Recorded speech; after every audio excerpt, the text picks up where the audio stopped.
Earlier I talked with Rolando Santos. He's the president of CNN Chile. Now we have him live with us. He has just driven to the CNN newsroom there in Santiago. And Rolando, how are things looking?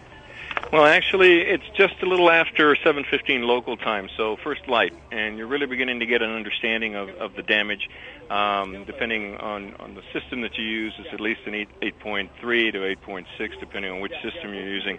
And you can see now a lot of collapsed buildings, a lot of facade. Lots of people are on the streets throughout Santiago to be out of the building because of the aftershocks.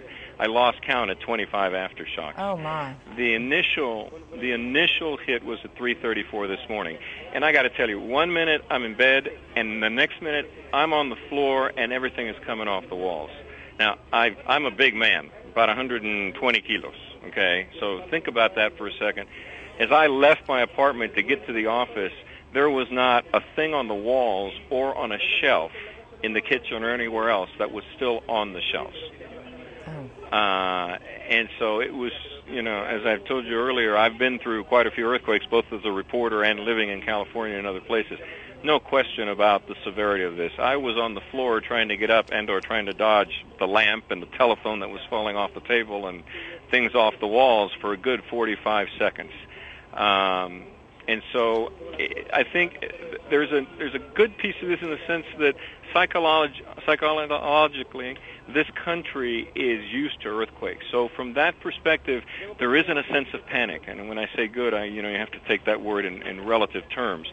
This country is used to earthquakes, not this severe. It's been at least 100 years since they've had one this severe in the country. But people don't tend to panic like they do in other places that are not used to it. People are outside of their homes. There's a general sense of waiting to see when they can go back, looking at the damage. We've got reports, as I told you, of 20 people dead.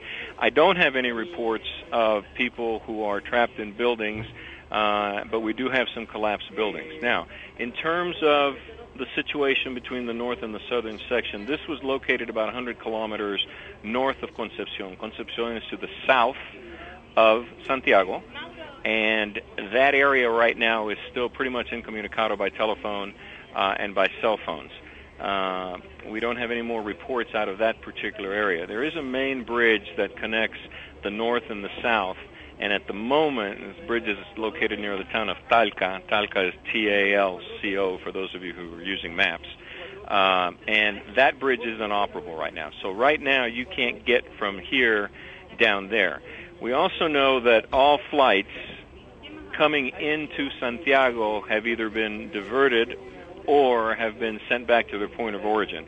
We have some of our reporters who are coming back from vacation because in this country this is the end of the summer season, so everyone's coming back. We've had several of our reporters call in from Lima who basically said they were actually in mid-flight and got turned back around. Oh, how interesting. I'm trying to confirm now whether the Santiago airport is back and open. It was shut down for a while. So that pretty much is the situation right now. Again, if you look at the positives, this is a country that is really resilient. They understand the situation. There's no sense of panic that any of our reporting crews throughout the city or the rest of the region have picked up. I think everyone's trying to assess the situation and decide what the next steps are.